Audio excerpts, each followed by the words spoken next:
-6 out right now in Minnesota, but let's take a look at what we got here.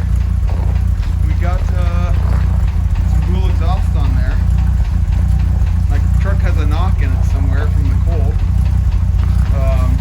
But we got a drive line on there. I actually backed it up out here. Everything works great. So the carburetor is not wanting to run. It keeps wanting to fall on its face when I give it some gas. Not sure what that little knock is. It wasn't there a minute ago. It went away for a little bit.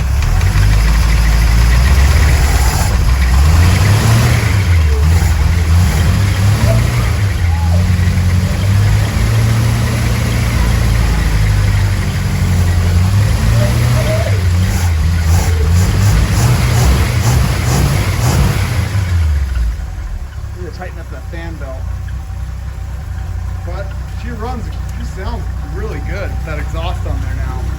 I gotta put some tailpipes. I got some tailpipes over here. I'm gonna get those kind of welded up, and that'll just come straight off the back of the mufflers over here, and it's gonna kind of go underneath this cross member, and it's gonna come and just kind of kick out right here in front of the rear tires. So whew, it's cold. But Charlie's excited. Henry's excited. She's a driver. We got a driver here. So we're gonna finish up the exhaust here this week, and we gotta start figuring out. I gotta fix that dog house to cover up where the floor is. Get that covered up. Get my shifter bent back a little bit. Probably just patch these holes a little bit with some license plates for now. And not a whole lot left to do on it. I gotta get tires yet for the front because these things look silly. But we'll get some tires on the front, some little bit fatter ones, and there, that knock is gone now. Could be just water pump noise. I'm not too sure about that water pump, but well, Henry, why don't you climb in there and pull the lights on? Close the hood here. There we go. Turn the blinkers on. Other one. There we go. Turn the lights off. That's pretty sweet. Let's check the temperature in here. See if that's coming up yet. Boy, it's coming up, but very slow. It's so cold. I want to get this thing up to temperature here.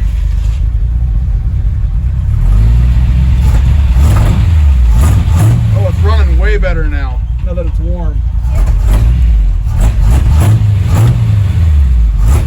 A lot more response. It was really just falling on its face there for a while. I'm gonna get this heater box out of here too. We're gonna get rid of that.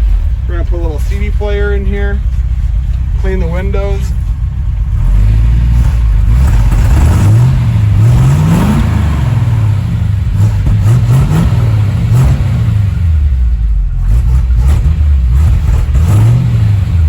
About this carburetor, if it's gonna make it or not, but whatever. All right, so I just wanted to make a little ending here as to what that knock was. I think it's related to the fuel pump. It kind of would come and go even after it was warmed up.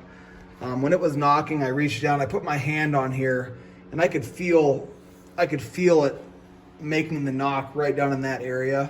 I put a brand new push rod in there for that, but it's a cheap fuel pump, and I just jumped online quick and read a few things about buying cheap Chinese made fuel pumps that a lot of guys had problems with springs breaking. Could be that it's so cold and it's brand new, it just kind of broke a spring in there, and the spring will catch and click in there and make that knocking noise, and sometimes it'll go away, which it did. One guy actually went through a couple different fuel pumps before he got a good one, so I might have to just keep an eye on that and maybe get a better quality one. We'll see what happens. The belt is squeaking a little bit, so some of that little squeak was, this is pretty loose here. I need to tighten that back up a little bit. But other than that, I think it's doing all right. I really have to get that carburetor tuned up though once it gets warm, but it's just too cold to mess with some of that right now. So I don't know, we got a driver, so I'd love to take it around the block, make a video of that, but I got bald tires on the back. I don't think I'll even get back up my driveway. The roads are clean, but my driveway has so much ice on it. I think those little banana peels for tires are just gonna spin on the driveway. So we'll have to wait till that starts melting, unfortunately, to take it around the block. Probably the end of March, maybe April, where I actually can really drive it. But that's all right. In the meantime, we got other stuff to do to get it roadworthy and reliable. So I don't know what the next video is gonna be, but the driveline went in really nice. I had that made at a shop not too far from where I live here. And I dropped it off in the afternoon. They had it ready for me the next morning, which was amazing. So what they had to do, this section here is all the same. But this front section, they had to put a longer tube, and the new splined yoke, they had to give me a new one of those because where the carrier bearing was all messed up. So we'll make a new video here later this week. I'm gonna get that exhaust put on there, run back, and then kind of kicked out over here, and maybe we'll start it up. I just put some fresh gas in there. So maybe part of that not running good is just the kind of cruddy gas, old gas that was in that gas tank there. But yeah, coming along. Thanks.